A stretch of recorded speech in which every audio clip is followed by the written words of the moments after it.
Hello les amis, petit trail rando aujourd'hui, sortie de 8 km. Donc on privilégie la respiration nasale comme d'habitude pour développer les bienfaits que je vous ai cités sur pas mal de vidéos déjà. L'oxygénation, l'oxymétrique, les échanges gazeux, la tolérance au CO2, etc. Beaucoup de bienfaits, il y en a une trentaine à peu près. Du coup aujourd'hui j'ai mis la ceinture pour avoir ma fréquence cardiaque sur ma montre. Alors bien sûr on l'a au poignet, cette fréquence cardiaque. Mais voilà, la ceinture aujourd'hui, ça a été prouvé. C'est vraiment avoir beaucoup plus de précision, beaucoup plus fiable. Le poignet, ça transpire, ça bouge, ça se déconnecte. Voilà, bon, bref, si vous voulez vraiment de la précision, avoir de la qualité au niveau de votre entraînement, même si vous travaillez aux sensations comme moi, depuis des années déjà, tout dépend de ce qu'on recherche. Si on est dans la compétition, selon le niveau qu'on a, si on veut performer, je vous conseille d'avoir des outils pointus, des entraînements précis, des quantifications d'entraînement, des dosages, des fréquences, etc. Du coup, c'est très intéressant, fréquence cardiaque. Bon, fréquence cardiaque max, tout le monde parle de ça, on s'entraîne sur un pourcentage depuis des années de la fréquence cardiaque max, mais on s'est aperçu que ce n'était pas super précis. Il y avait aussi la méthode carbonène, un autre protocole. Donc, faut déjà déterminer sa fréquence cardiaque max. Donc, soit vous faites le test de l'effort, soit vous faites le test terrain. Vous faites un test VMA et puis vous l'avez. Vous faites 5 minutes progressif à bloc sur une piste d'athlée. Voilà. Et ensuite, en fonction de ça, vous allez déterminer un pourcentage pour travailler sur une certaine intensité, en endurance fondamentale, en anaérobie, lactique, alactique, en fonction de vos besoins, de vos objectifs. Personnellement, je fais de moins en moins de fractionné. Je fais du fall trek sur le terrain, j'accélère de temps en temps dans les montées, tout ça. Ça reste du fractionné, mais je veux dire, je me prends plus la tête sur un temps, sur des longueurs, etc.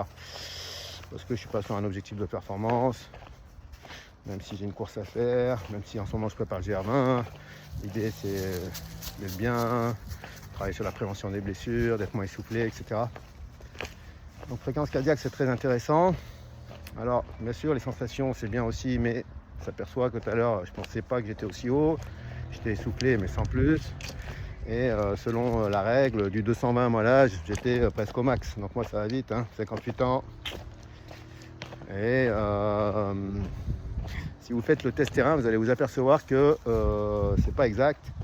Et qu'il y a des corrélations entre 5, 10, 15, 20 pulsations d'écart entre la théorie et la pratique. Donc le mieux c'est la pratique pour justement avoir la précision. Après sur la ceinture, elle vous permet d'avoir pas mal de données sur votre montre, même avec le poignet, mais là c'est beaucoup plus précis comme je vous l'ai dit. Vous avez la fréquence cardiaque, la variabilité cardiaque, l'oxygénation, fréquence respiratoire. Il y a beaucoup de choses très intéressantes dans le modèle de votre montre. Et du coup maintenant il y a des gens, des athlètes, des préparateurs physiques qui préparent sur la fréquence cardiaque, sur la variabilité cardiaque, sur la cadence, sur plein de choses pour cibler un objectif d'entraînement. Et pour aussi ne pas s'user trop vite, prématurément au niveau de l'appareil cardio-respiratoire. Parce qu'on va vous dire faites du sport, c'est bon pour le cœur, ok, mais trop de sport c'est toujours pareil. Mal dosé, mal quantifié, ça va user. Voilà, on n'est pas sur le sport de haut niveau, même si vous êtes un bon sportif amateur. On s'est aperçu que sur des sportifs bon niveau, déjà marathoniens, il y a des conséquences plus tard. On a observé des cardiopathies. Donc il n'y a pas longtemps, j'ai écouté un triathlète qui s'entraîne qu'avec cette ceinture pour justement cibler les zones d'entraînement. Même s'il est bien, même s'il a un très bon niveau, il veut déjà doser par rapport à la fatigue, mais aussi par rapport à la prévention justement d'une éventuelle cardiopathie pour ne pas être trop beau, pas trop bas, selon ce qu'il a décidé de faire, et pour justement avoir un entraînement de qualité avant tout, plutôt que de quantité, et de forcer comme un bourrin. C'est bien, ok. Ça dépend encore de votre niveau, de votre âge, de votre poids. Il va falloir doser en fonction de tout ça, de ce qu'on veut obtenir dans le temps, pour justement pouvoir se faire plaisir le plus longtemps possible. Bon, la performance, c'est bien, mais sachant que ça use. Alors il y a performance et performance. Si aujourd'hui vous faites 10 km en 1h15 et que demain vous les faites en 1 heure, déjà bien. Mais parce que vous avez amélioré vos capacités cardio-respiratoires déjà sans forcément faire un travail spécifique. Si vous marchez, si vous travaillez votre respiration, ici c'est super, regardez la petite vue. Donc voilà, performance et performance. Faut faire les bons choix pour justement se préserver. Alors moi je m'entraîne souvent, c'est vrai, déjà de par mon métier, mais on me dit Samy, c'est ton métier, tu t'entraînes. Je dis ok, mais moi j'entraîne les autres, je suis pas là pour m'entraîner. Donc je montre quelques mouvements, etc. C'est vrai, je bouge. Il n'y a rien de spécifique. Je suis là pour les autres et pas pour moi. Donc quand je m'entraîne tout seul, je m'entraîne souvent avec des temps assez courts. Par exemple sur la musculation, c'est entre 30 et 45 minutes, pas plus. Je vais cibler mes exercices, je vais les quantifier, je vais cibler la fréquence d'entraînement. Et sur la course, ça dépend de ce que je veux faire. Sur le GR20, il va falloir faire des sorties longues, commencer à mettre du poids, sur de la marche, surtout faire du spécifique, étudier le terrain, étudier le matériel. Voilà. Mais l'idée, c'est cibler vos entraînements. La ceinture, c'est comme vous voulez, vous n'êtes pas obligé de l'avoir, hein, parce qu'avant, on faisait sans ceinture. Mais faites aux sensations, ne poussez pas trop la machine, soyez raisonnable, pensez à votre récupération, très important. Et aussi une base qui est de plus en plus importante, et moi je me mets de plus en plus, parce qu'avant j'avais tendance à négliger, et encore beaucoup d'athlètes négligent aussi ça, même dans le haut niveau, on voit, c'est l'alimentation. Donc moi ça va être d'avoir plus d'énergie, plus de clarté mentale, moins d'inflammation, moins de douleur, bref, une meilleure santé générale. Aujourd'hui il y a des athlètes de très haut niveau qui tournent en Nutella. Bon, je stigmatise, mais c'est à peu près ça. Et ils ont toujours leur niveau, toujours leur performance, toujours les podiums, mais il faut penser aussi pas, ok je fais des podiums, je m'en fous de l'alimentation, pas besoin.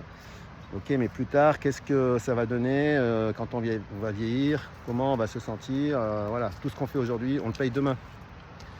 Donc essayez de faire attention, de penser à l'avenir. Il n'y a pas très longtemps, il y a un monsieur qui faisait des abdominaux de façon assez chaotique, pas de problème, 25 ans, demain ça va pas être pareil. Donc voilà. Doser l'effort, le cœur c'est un muscle, il faut faire attention, dans la tête on est encore jeune, moi en l'occurrence, du coup on a envie un peu de se donner, de se défouler, mais voilà, il faut être à l'écoute. Aujourd'hui on sent rien, demain peut-être, on ne sait pas, il y a des personnes qui n'ont pas eu forcément une bonne hygiène de vie, qui sont encore là et qui performent, ok. Il y en a d'autres, ils ont eu des problèmes, même avec une bonne hygiène de vie. Donc maintenant, on reste sur les principes de base, sur la généralité. N'oubliez pas que ceux qui font attention sont quand même ceux qui sont en bonne santé aujourd'hui, d'un point de vue général. Tout le monde connaît Pierre-Paul Jacques qui fait que oui, lui, je le connais, il fait des bières, il boit des bières, il fait des apéros, il mange mal. Par contre, c'est une flèche en course à pied, en sport, c'est une tuerie. Bon, ok, il a combien comme ça? Et puis, est-ce que ça va durer, encore une fois? Donc basez-vous sur la généralité, on est tous différents bien sûr, on ne réagit pas tous de la même manière en fonction de ce qu'on fait, donc c'est pas la peine de comparer, etc. Moi je vous donne des principes de base, vous faites les choix que vous voulez, mais essayez d'être, bien sûr il faut vivre, etc. Vivre ça veut dire quoi? Ça veut pas dire ok je fais du sport et puis le soir je mange n'importe quoi et je bois des bières. C'est tu te fais du bien, tu te fais mal, tu te fais du bien, tu te fais mal, entre guillemets, hein, toujours pareil. Soyez raisonnable, quantifiez. Faites-vous plaisir, mais modérez le plaisir, c'est aussi justement prévenir la vieillesse. Voilà. Bon entraînement à tous, portez-vous bien. Si vous avez des conseils, n'hésitez pas. Pensez surtout à votre respiration, très important. Privilégiez le nez, je le dis et je le redis. Avec la respiration, on peut améliorer nos performances. N'hésitez pas, si vous avez des questions, postez. Et puis, portez-vous bien. Bye bye.